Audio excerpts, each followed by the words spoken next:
Hi everyone and welcome to today's lesson on present tenses in English. We'll be covering the four main present tenses.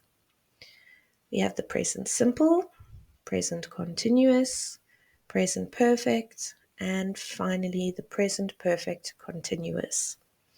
Present tenses are used to describe actions and events that happen in the present or around the present time.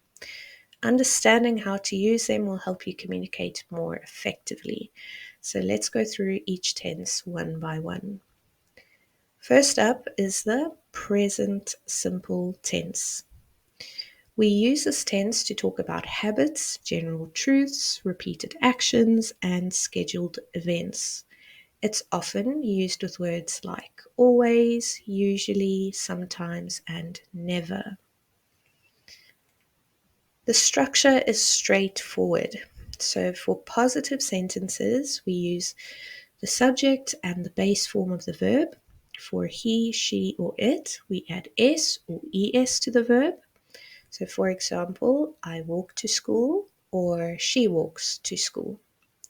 For negative sentences, we add do not or does not before the base verb, like I do not walk to school or she does not walk to school. To ask a question, we're going to start with do or does, then add the subject and the base verb. For example, do you walk to school or does she walk to school? Now let's look at some examples.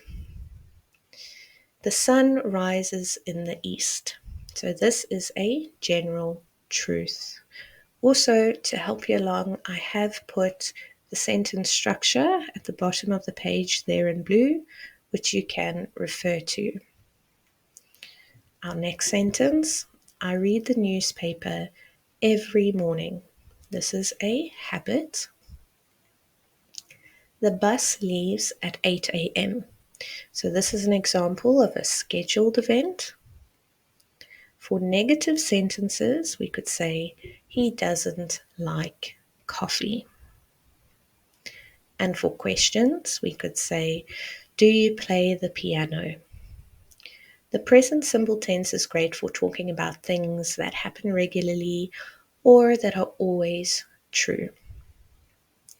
Next, let's look at the present continuous, which is also called the present progressive. We use this tense to describe actions happening right now or actions happening around the current period. It's also used to talk about future plans. The structure is, so for positive sentences, it's the subject followed by am, is, or are, and the verb with ing. For example, I am walking to school or she is walking to school. For negative sentences, we're going to add not after am, is, or are, like I am not walking to school. To form a question, we're going to switch the order. So this time we're going to start like this. Am I walking to school or is she walking to school? Now for those examples. I am studying for my exam. This is showing something happening right now at this moment. They are living in New York for a few months. This is a temporary situation. We are meeting John later today. So this is a future plan. For a negative example, we can say she isn't watching TV. And for a question, we could say, are you coming to the party? So you can use this tense to talk about actions that are happening at the moment or plans for the future. Now let's move on to the present perfect tense. This tense is used to describe actions that happened at an unspecified time in the past, but they are relevant to the present. It's also used to talk about life experiences, recent actions, and changes over time. The structure is also pretty straightforward. So for positive sentences, we use the subject, have or has, and the past participle of the verb.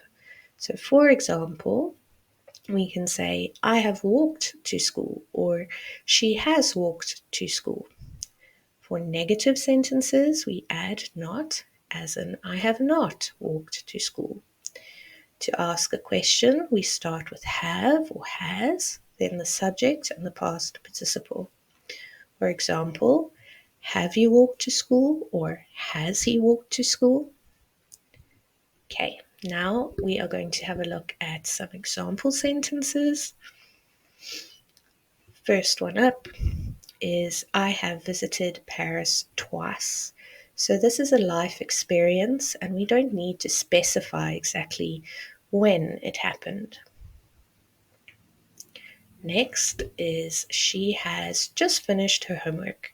So this is a recent action. Have you ever been to Japan? So here we have a question about life experiences. For a negative sentence, we can say, they haven't eaten yet. And for a question, we could say, has he started the project? So this tense is perfect for talking about experiences and things that still affect the present. Finally, let's look at the present perfect continuous tense. This tense emphasizes the duration of an action that started in the past and is still continuing or was recently completed. It's often used with time expressions like for and since. Let's look at the structure. So for positive sentences, we use the subject have or has been and the verb with ing. For example, I have been walking to school, or she has been walking to school. For negative sentences, we're going to add not, as in, I have not been walking to school. And to form a question, we ask, have you been walking to school? Or has she been walking to school? Now for some examples. I have been working for 5 years. This shows how long the action has been happening. She has been studying for hours. This emphasizes a recent action. To ask a question, we can say, how long have you been waiting? And for a negative sentence, he hasn't been exercising regularly.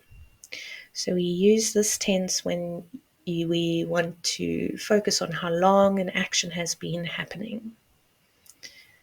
To wrap up, here's a quick summary. So for the present simple is for habits and general truths. So for example, I play football.